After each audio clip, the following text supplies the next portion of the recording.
जय श्री कृष्ण। श्रीमद् भगवद गीता अध्याय 1 श्लोक संख्या 44, 45, 46 और 47। पिछले श्लोकों में अर्जुन ने बताया कि युद्ध के कारण कुल धर्म नष्ट हो सकते हैं और उससे आने वाली पीढ़ियों पर भी गंभीर प्रभाव पड़ सकता है। अब अपने ही विचारों से व्याकुल अर्जुन अपनी बात को अंतिम निष्कर्ष तक पहुंचाते हुए श्री कृष्ण से कहता है, उत्सन कुल धर्माणाम मनुष्याणाम जनार्दन नरके नियतम वासो भवतीत्यनसुश्रुम। अर्थात हे जनार्दन, जिन मनुष्यों के कुल धर्म नष्ट हो जाते हैं उनके नरक में अनिश्चित काल तक रहने की बात हमने सुनी है। अर्जुन को अब केवल युद्ध में होने वाली मृत्यु दिखाई नहीं दे रही थी। उसके मन में यह विचार गहराता जा रहा था कि यदि युद्ध के कारण कुल और उसकी परंपराएं नष्ट हुई तो उसका प्रभाव केवल आज तक सीमित नहीं रहेगा, आने वाली पीढ़ियां भी इससे प्रभावित होंगी। इसी विचार से अर्जुन के मन में पश्चाताप और भी गहरा हो जाता है। वह कहता है, अहो बत महत पापम कर्तुम व्यवसिता वयम यद्राज्य शुक्लोभेन हंतुम स्वजन मुद्यतः। अर्थात हाय, कितना बड़ा पाप करने के लिए हम तैयार हो गए हैं। केवल राज्य और उसके सुख के लोभ में हम अपने ही स्वजनों को मारने के लिए खड़े हैं। अब अर्जुन की दृष्टि विजय से हट चुकी थी।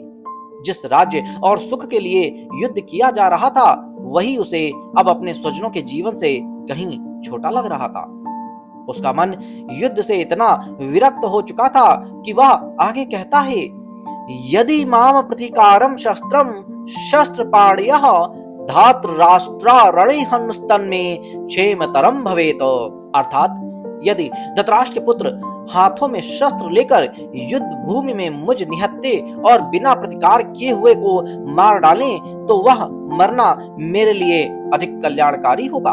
यह अर्जुन के विषाद की चरम अवस्था है।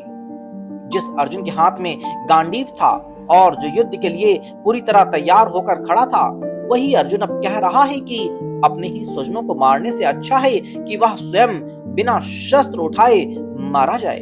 अर्जुन के भीतर अब युद्ध जीतने की इच्छा नहीं थी। उसके मन में अपने स्वजनों के प्रति करुणा, युद्ध के परिणामों की चिंता और अपने कर्तव्य को लेकर गहरा संशय एक साथ उमड़ रहा था। अब आगे संजय उस दृश्य का वर्णन करते हैं।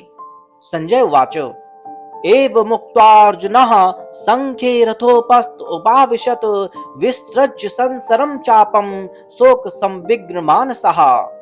अर्थात संजय कहते हैं कि इस प्रकार कहकर अर्जुन ने युद्ध भूमि में बाणों सहित अपने धनुष को छोड़ दिया और शोक से व्याकुल मन के साथ रथ में बैठ गया। सोचिए, युद्ध भूमि में दोनों सेनाएं सामने खड़ी हैं, चारों ओर युद्ध की तैयारी है। श्री कृष्ण उसी रथ पर सारथी के रूप में उपस्थित हैं, लेकिन अर्जुन के हाथ से गांडीव नीचे रखा जा चुका है। एक महान योद्धा जो कुछ ही क्षण पहले युद्ध के लिए तैयार था, अब अपने ही मन के संघर्ष के सामने बैठ गया है। यही अर्जुन विषाद योग का चरम है। अर्जुन ने युद्ध भूमि में अपने स्वजनों को देखा।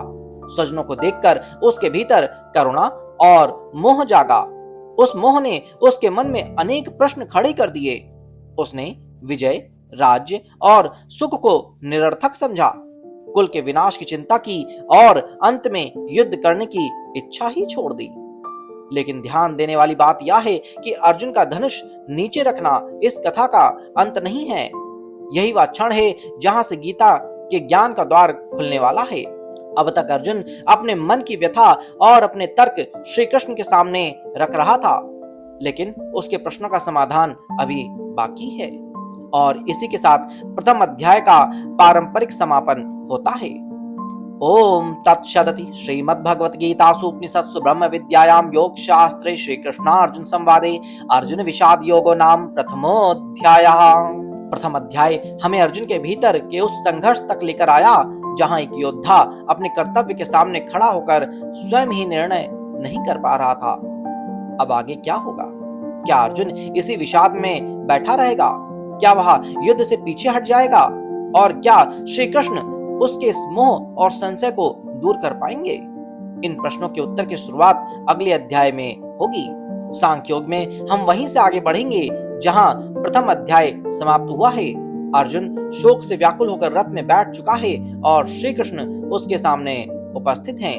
अगर आपको आध्यात्मिक शिवम की यह गीता यात्रा पसंद आ रही है तो वीडियो को लाइक करके अपना स्नेह जरूर दें, इसे अपने परिवार और मित्रों तक शेयर करें और चैनल को सब्सक्राइब जरूर करें, क्योंकि अगले अध्याय से अर्जुन के प्रश्नों के सामने स्वयं श्री कृष्ण का ज्ञान प्रकट होने वाला है। जय श्री कृष्ण।